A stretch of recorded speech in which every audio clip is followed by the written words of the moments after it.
साझा यातायात यलतुवाखालिसे जोरपाटी तकै रुटे उनीको बिजुली बस सञ्चालन यागुदु ललितपुर महानगरपालिका मेयर चिरिबाबु महर्जन सोमबार हिने यलतुवाखालिसे जोरपाटी तकै बस शुभारम्भ यानन्दीको ख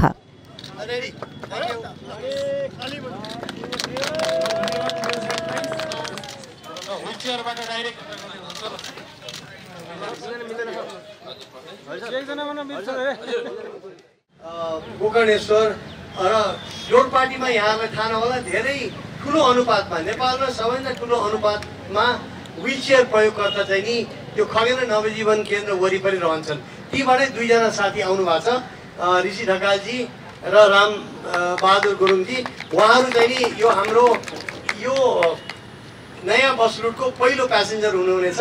किनभने यो कुरा पनि सत्य हो कि यो बिजुली बसको चाहिँ नि फ्लोर लो भएको हुनाले व्हीलचेयर प्रयोगकर्तालाई छिर्नलाई हामीले पुराना बसहरूमा योभन्दा अगाडिका जुन हाम्रो डिजल बस छन् हामीले आफैले बनायौँ, ऱ्याम्पहरू बनायौँ, तर यति अल्गो उचाइ जानुपर्छ कि गाह्रो छ।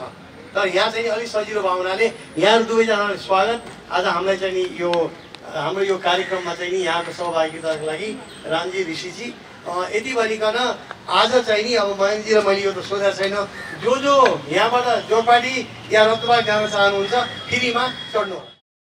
थुगु बस यलतुवाखालिसे रत्नपार्क, ज्ञानेश्वर, रातोपुल, गौशाला, चाबैल, बौद्ध, जोरपाटी रुटे न्याय।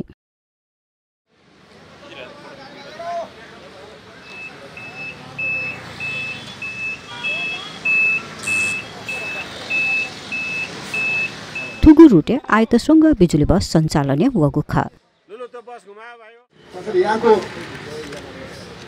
नगरवासीहरू चाहिँ कि त लगनखेल जानु पर्ने कि त पुलचोक जानु पर्ने। त्यसले गर्दाखेरि मलाई पनि यो खट्किरहेको थियो। तसर्थ कनक सरसँग यो विषयमा हामी भलाकुसारी गऱ्यौँ र आज यो शुभ दिन आइपुग्यो। त्यसमाथि पनि यी बसेस यो अहिलेको एकदमै जल्दो बल्दो विषयवस्तु हो र यी बस अब आजदेखि सुरु हुन गइरहेको छ। तर मेरो एउटा विनम्र अनुरोध चाहिँ के त भन्दाखेरि अब हुन त हामी कहाँ अहिले 3टा मात्रै चल्दैछ, 2 हप्ताभित्र 15वटा चल्छ भनेपछि कुरै सिद्धियो।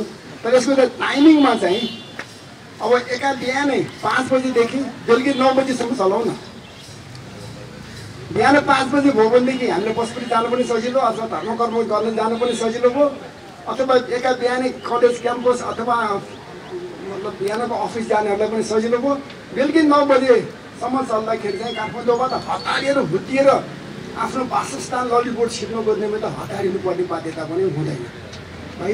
तसर्थ यो चाहिँ मैले अनुरोध गरेँ बिहान 5 बजीदेखि बेलुकी 9 बजीसम्म र एउटा बस यहाँ चाहिँ स्ट्यान्ड बाई भइ नै राखोस्, एउटा अर्को बस चाहिँ अर्को गन्तव्यमा स्ट्यान्ड बाई भइ नै राखोस्।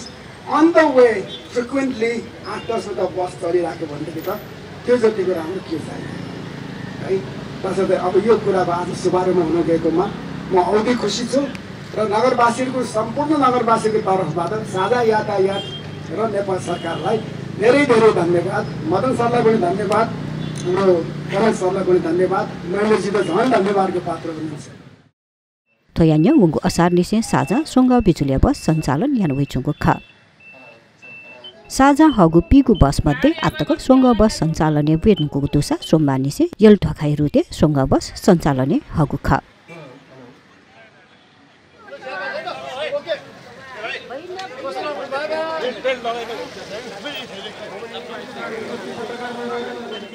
नि खुगु सिटिया ठुगु बसे अपाङ्गत जुपिन्त गेचिङका र्याम्प सहितया सुविधा दुसा wifi TV display CC camera लगायत विशेषता न दु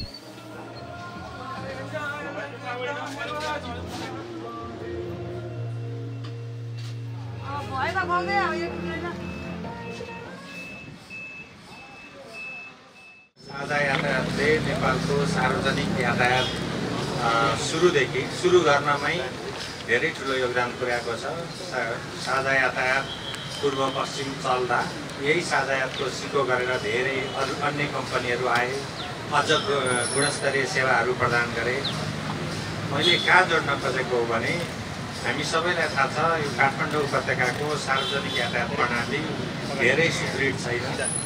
अब यो नयाँ आरोहले साझा यातायातको यो कदमले अन्य सार्वजनिक यातायात सञ्चालन गर्ने संस्थाहरूलाई पनि उहाँहरूको सिको गरेर आफ्नो सर्भिसलाई आफूले दिने सेवालाई अझै सुदृढ बनाउने अवसर मिलोस् र त्यो सिको गर्न योग्य हुने गरी जस्तै हामी धेरै जसो बाइक चढ्छौँ, बाइक चढ्नु नपरोस्, समयमा पुग्ने सूचना हामीलाई चाहिँ सिस्टमबाट अहिले हरेकको हातमा मोबाइल छ, मोबाइलबाटै थाहा होस् आफू कहाँ पुगिन्छ, म चढ्नुपर्ने गाडी कहाँ आउँदैछ, भाडा प्रणाली व्यवस्थित होस्। यो सबै हुने हो भने यिनै प्रणालीलाई अन्य सार्वजनिक यातायातले सिको गर्ने हो भने काठमाडौँ उपत्यकाको सार्वजनिक यातायात प्रणाली साँच्चै सुदृढ हुनेछ।